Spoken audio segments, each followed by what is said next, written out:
It was an impressive all-round display from Derbyshire, led by Godleman, who made a career-best 137 in the opening game of the competition at Edgbaston and followed up with an unbeaten 125 from 142 balls to steer his side carefully to 265 for 2 on a slow wicket. That score was easily defended, with all 6 bowlers taking wickets as Northants subsided for 214 to leave their chances of qualifying for the knockout stage hanging by a thread. Godleman said, "We are delighted. I think in every discipline we showed our skill and most importantly showed the attitude and determination that we're creating and building at the club. We've played enough cricket now to know when there's a difficult surface, and this wasn't easy to strike off the front or back foot. We had 275 in our mind as a winning score. It's nice to play with some consistency, but most importantly to do my role to put the team in a position to win." Godleman steered Derbyshire, having won the toss, with typically Nugget effort, a few memorable strokes but a most determined effort.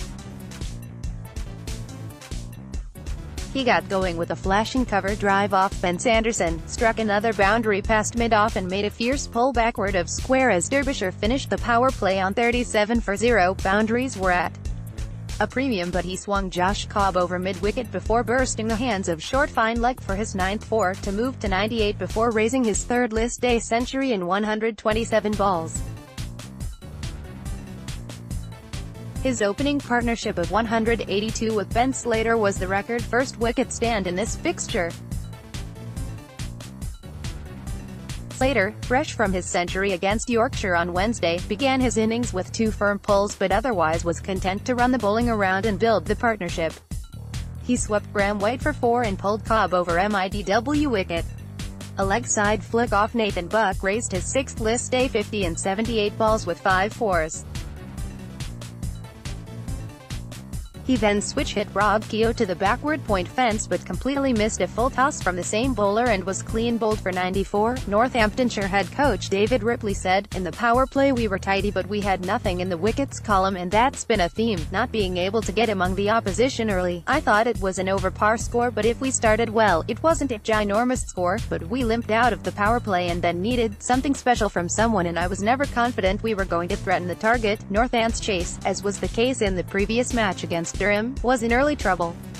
Bob Newton chipped Wayne Madsen to mid-wicket for just 2 and Josh Cobb clipped Ravi Rampal to mid-on for 6 before Alex Wakely, after a stand of 51 for the 3rd wicket, tried to reverse sweep Matt Critchley and was plumb LBW for 19. Ben Duckett, who has endured a miserable season so far, got set by driving Wayne Madsen, who bowled a 7-over opening spell for just 21 runs, over extra cover before reverse sweeping Critchley's leg spin 3 times for boundaries and going to just a first half century of the summer in 59 balls.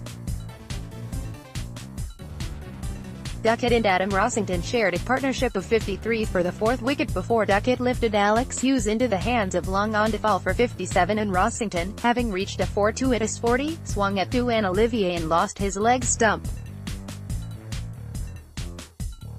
107 were needed from 11 overs, and despite Rory Climbedit striking 2 leg side sixes, he couldn't rescue Northants.